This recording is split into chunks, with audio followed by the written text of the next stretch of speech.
Alright guys, welcome back to the channel. It's another good morning to talk about more things related to Nintendo, and specifically to talk about Kirby Air Riders. Now this is something I wanted to talk about before.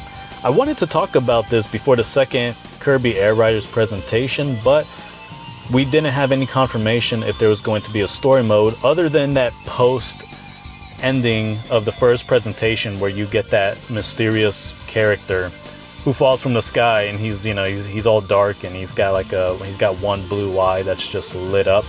Many people are speculating that that is a character known as Dark Matter. That's a villain from one of the older Kirby games. And if you actually look at one of the forms that Dark Matter takes on, it kind of does look like that character with the spiky hair and whatnot. So maybe that is Dark Matter. I think it probably is, because he definitely fits the description. But right now, guys, this is something that's been, ever since that trailer, ever since that game, I have been speculating to myself that this could actually be a sequel to Super Smash Bros. Ultimate. So I actually think that this game is a sequel, at least the story, of course. The story mode is going to be a direct sequel to the events that take place in Super Smash Bros. Ultimate.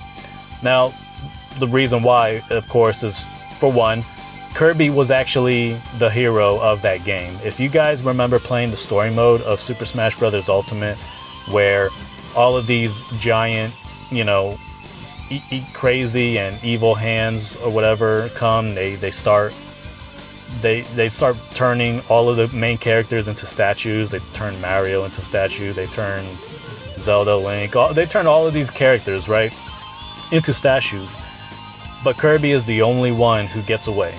Kirby's the only one who gets away, and he ends up being the character that you play as in order to free everybody else. Now, of course, once you free each of the characters, you can play as those characters, but, Kirby is still pretty much the hero, because he's the one who didn't get captured, didn't get turned into a statue. He's the one who ends up saving the day.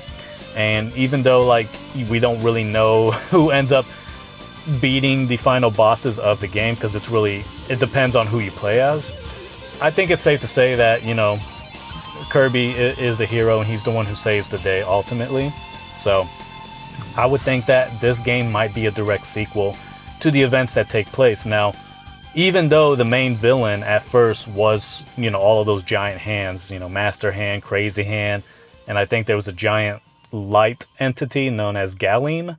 Galeem was pretty much behind all of that. When you defeat Galeem, all of the light in the world or in the universe disappears, and that allows this other villain out there who's basically on the same level as Galeem, known as Darkon, I believe. Yeah, Darkon. It allows him to awaken, and then him and his his just evil darkness pretty much starts reigning supreme, and now you have to fight against him. Now you got to fight against this dark, godlike deity or whatever. And of course, it's like the game gives you the option to choose whether to get rid of the darkness or get rid of the light, right? Because now it's like, you have Galeem over here that has less power, but if you keep defeating all of these dark versions of Super Smash Bros. Characters, the light starts to take over again, and eventually, once you finish off Darkon and you fight him in like a final battle, then pretty much he gets defeated, and Galeem pretty much, reigns supreme over him and whatnot. So what if the story of Kirby Air Riders is basically this villain from Super Smash Bros. Ultimate trying to get revenge? Because right now there's a lot of villains that are making a return to Kirby Air Riders. If you guys watch that presentation, they show off the verse boss mode, right? That's where you're fighting that robotic version of King Dedede. But if you pay attention, after they show King Dedede, that Robo King Dedede, they immediately show Nightmare, which was, I believe, the very first, Kirby villain. They show Nightmare. It's that big ball, purple ball with the yellow stars all over it. That's basically, Nightmare in his shell form. It seems like most Kirby villains, they all kind of did the same thing, where they start off as there's just a big ball, right? A big mysterious ball, and once you break through it, once you break that shell, it reveals the true identity of the villain behind that, like hiding inside that ball. So it did that with Nightmare, also known as Enemy, and he's also the main villain in the Kirby anime series as well. So it shows him, and then after that, it showed this big light lit up white ball with like red lasers coming out of it and everything. And that is a villain known as, what was his name? It's like 02 or something like that. 0.2 or 02, something like that. I can't believe I don't remember, but it was something zero. Anyways, this is a villain who apparently is a very, very powerful Kirby villain, like a universal level threat, I believe. And whenever you, like his true form behind that giant ball or whatever is this, you know, big, giant, white, round creature that just has one eye that bleeds blood, that literally cries blood. So it's just this big, terrifying entity of some kind, and that's a villain who apparently was defeated by Kirby, and yet here he is making his return as well. And then of course, at the very end of the second Kirby Air Riders presentation, we see Nova. Now Nova was that giant planet-sized villain with the cat-looking face. Got the creepy-looking cat-looking face, and you see him slowly opening his eyes. That's the very last thing you see. I don't know if he's going to be a boss battle, or if he's too big to be a boss battle, and instead you have to race inside of him to defeat him. That's going to be pretty cool if that's the case. But, you know, this villain known as Nova, this planet-sized villain, a lot of people watching that were like, wait, how's he back? How is Nova back? He got destroyed by Kirby. Because I think Kirby punched, I don't know if it was Dark Matter himself, or no, it must have been Marks. I think it was Marks, which is one of the characters you could play as in Kirby Air Riders. He's that creepy looking dude with the, you know, he wears that like clown, that medieval jester hat. I believe you punched him into Nova in one of the Kirby games, which caused Nova to just completely explode. So that's pretty much how powerful Kirby is. But yeah, he was apparently just completely destroyed by Kirby, and yet here he is, just back intact, just alive again, and he's one of the, you know, really big Kirby villains out there, and people are like, oh, how's he, you know, how's he back? My theory would be that Darkon, probably after getting defeated by Kirby, probably does something to resurrect all of these old Kirby villains. Because, you know, these Kirby villains by default are dark. They're dark and villainous, right? Evil and whatnot. And this Darkon guy, who probably wants to get his revenge against Kirby, he probably resurrects them. In fact, this Darkon dude wouldn't have been a thing if Kirby hadn't defeated Galeen in the first place. And so by defeating Galeen, Kirby, you know, accidentally unlocked this dark villain from Super Smash Bros. Ultimate, known as Darkon. And Darkon, I guess, after being defeated by Kirby, probably tries to get revenge by bringing these old Kirby villains back. That's going to be my theory. So I think that would be freaking awesome too. And it would make sense because literally this Super Smash Bros. Ultimate was the last game Masahiro Sakurai was working on. And when he was requested by Nintendo and HAL Laboratory to make this game, this new Kirby Air Rider game, he was literally finishing up the DLC for Super Smash Bros. Ultimate. And so he probably thought, you know what? I'm going to make this new Kirby game, and I'm going to kind of make it like a direct sequel to this game that I'm finishing up right now. I think that would be freaking awesome. I think that would just be genius, and I think that's what he's doing. So this Kirby Air Riders game, when it comes to like the timeline or whatever, like I think it's going to be a direct sequel to the events that took place in Super Smash Bros. Ultimate. But I also think that it's going to be like, it's not going to be a sequel or a prequel to the original Kirby Air Ride game. Because the original Kirby Air Ride game, it didn't really have a story mode or anything like that. It didn't have a story mode, but this game, this new Kirby Air Riders game, it does have a story mode, and it has an origin story as well. It has an origin story where it's talking about how all of these vehicles and machines just fell from space, fell from the skies, and whenever these characters would touch them or whatever, they'll be able to ride them. So obviously this game cannot really be a sequel to the original Kirby Air Ride if this is going to show us like the story of how they got these machines, right? So it might be, it literally might just be in the same exact time frame as the original Kirby Air Ride game, which would be awesome and which would make sense because they're bringing back all of the original courses as well.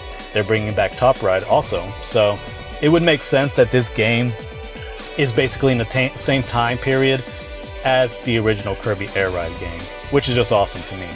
And it's also supposed to be a direct sequel to Super Smash Bros. Ultimate, which would also be just freaking insane. That would be really cool. That'd be cool if Darkon does make an appearance and you have to fight him. He's one of the guys you gotta fight.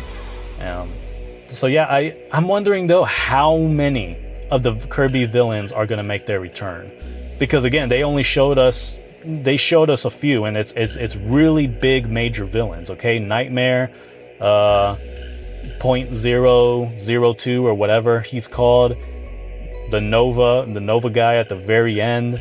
All right, they're showing us some pretty major villains, so you know what, they might have all of the villains come back, and that would be so freaking cool.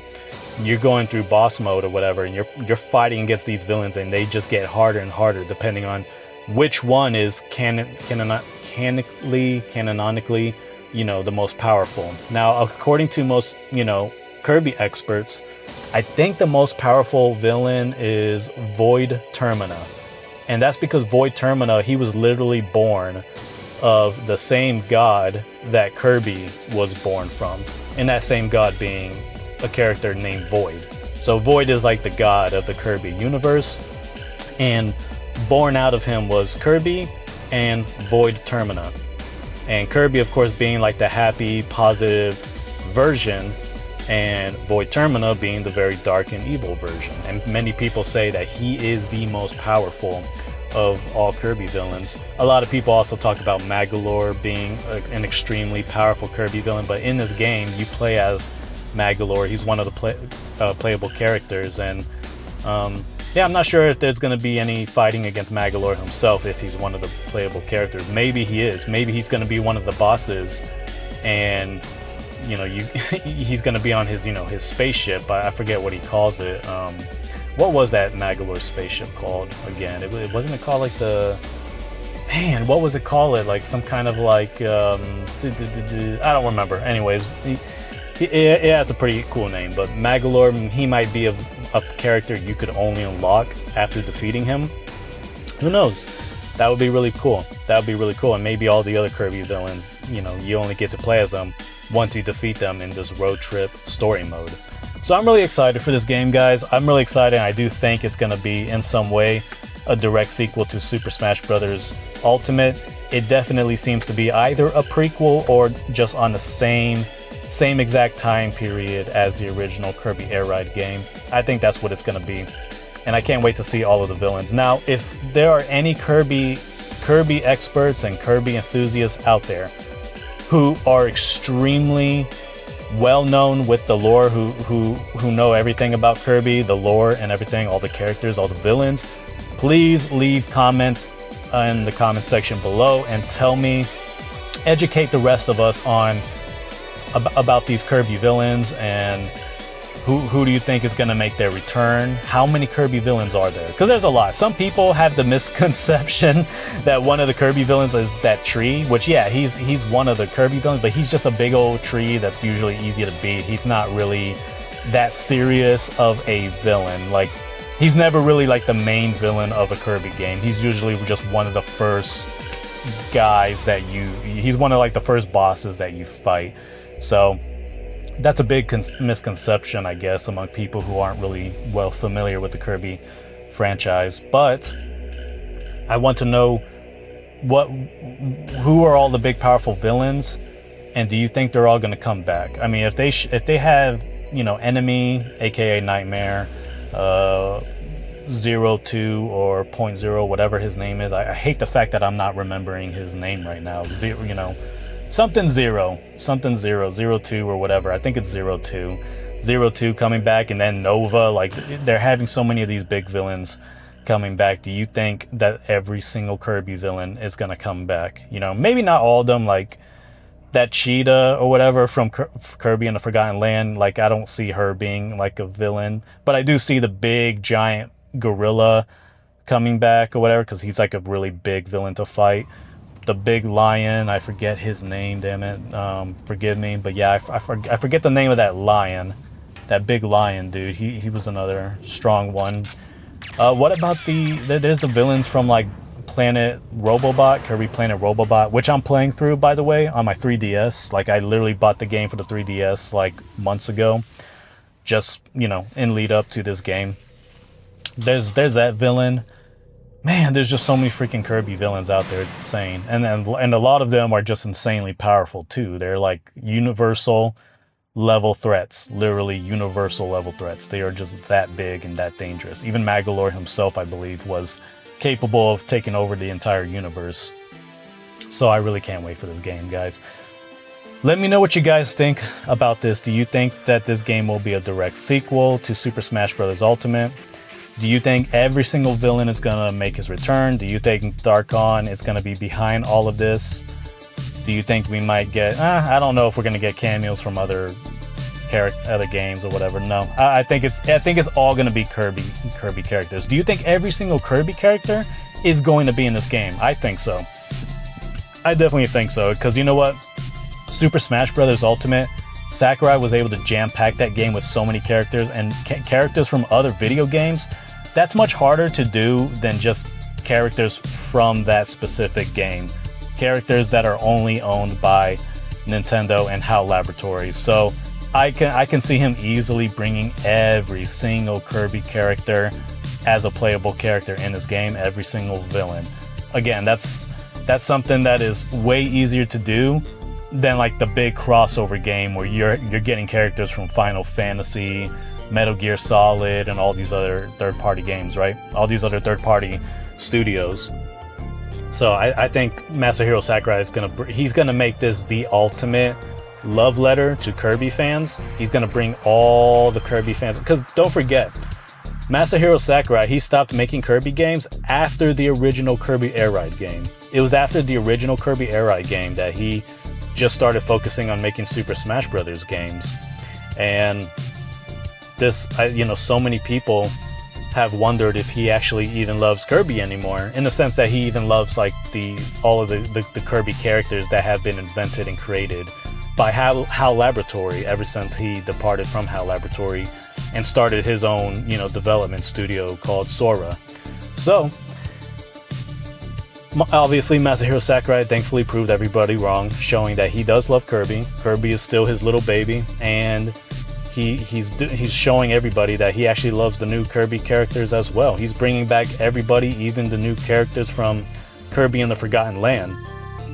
So yeah, I can't freaking wait for this game. I can't wait to experience all of the lore of Kirby. And I feel like this game's going to be designed to basically educate us on Kirby, on the Kirby universe, while also just being one of the most fun freaking games you could ever play.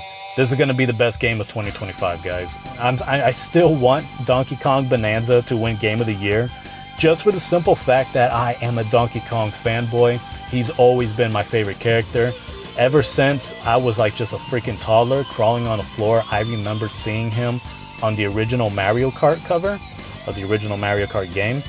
And I remember saying, "Oh, look, a gorilla, big, strong gorilla." And I remember just playing as him because just like, oh, it's a cool gorilla. I even wanted a pet gorilla when I was that young. I wanted a pet gorilla who would be my best friend. So Donkey Kong, he is my favorite. I do hope Donkey Kong Bonanza wins Game of the Year. But at the same time, I could totally see this game being the Game of the Year just because of the amount of content that is just jam-packed in it. There's no other game like this right now. None. You're not going to find another game out there that has this much content packed into it, that has this much replayability. This is truly going to be a game of the decade. It's going to last a decade. And I do have confidence that if it sells very well, like 10 million copies or more, but then the sales kind of dwindle, I am confident that Nintendo's going to persuade Masahiro Sakurai to add more DLC content to it. They're going to say, hey, I know you weren't planning on adding more to it, but the game did very well. We want the game to have more life put into it. You know, please, you know, consider adding some more content to it. This is our biggest game right now. We are really high on this game. Let's renew people's interest into this game so it could sell more. You know, let's create some tournaments. Let's create more tracks. Yeah, more tracks, maybe some more modes if possible. Extend the story mode or something. They will definitely do that. And you guys got to remember, Masahiro Sakurai, he didn't say definitively that he was not going to do anything else with this game. I know he said he doesn't. He basically just said he doesn't plan on making DLC. Keyword, doesn't plan on it. Okay, not so that's something that you got to really consider. He didn't say I'm not going to make any more DLC. I'm not going to make this an ongoing series. Didn't say anything like that. He just said he doesn't plan on it.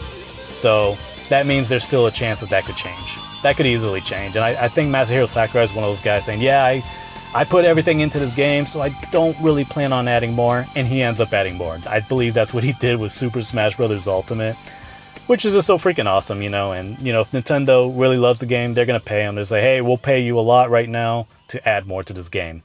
And he usually does it because he just loves making video games. He loves making fans of a video game, of a franchise, happy. And I mean, look, this is the guy who, like, he could have left out Top Ride, but he didn't want to do that. He was like, nope, I'm bringing Top Ride back because it doesn't matter if there's only 100 people who played that mode and loved it and the rest of the 1 million players didn't like it. No, Masahiro Sakurai is like, I care about everyone who played the game, even if it's just one person in the whole world that enjoyed Top Ride and loved it. I'm gonna bring it back for that person, and I'm gonna improve upon it so that way everybody else who didn't like it, they're gonna enjoy it as well. You know, I just wish more people had this 3-dimensional mindset. So many gamers now are just stupid. Like, they have a 1-dimensional mindset where, well, this mode wasn't that popular, so therefore it makes no sense to even bring it back. You know, that's just how stupid most gamers are. But Masahiro Sakurai, thankfully, he's the kind of guy that's like, I don't care what the majority of people say, I'm bringing it back because there are other people who enjoyed it. And I wish more people thought that way.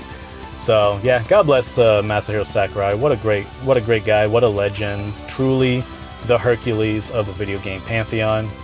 Shigeru Miyamoto is the Zeus of gaming. Masahiro Sakurai is the Hercules of it. He is definitely a legend in his own right.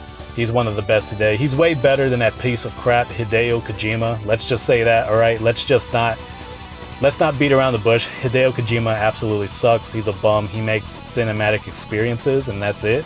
Masahiro Sakurai, he makes real freaking video games. Can't wait for this video game to come out. I'm predicting it's going to do 7 million copies in like a week. I'm really high on this game because it looks that freaking fun. And anybody who's not interested, you're not even a gamer to me. So that's going to be it for this video, guys. Let me know what you think about everything I went over, everything that I covered. Do you think that we're going to see these awesome characters, every single villain make their return, every single character? Do you think this will be a direct sequel to the events that took place in Super Smash Bros. Ultimate? And do you think that if this game succeeds, it will get more DLC content? It will get more added content in order to keep the game fresh and alive, in order to keep renewing people's interest in it. Anyways, I will talk to you guys later. You all take care. See ya.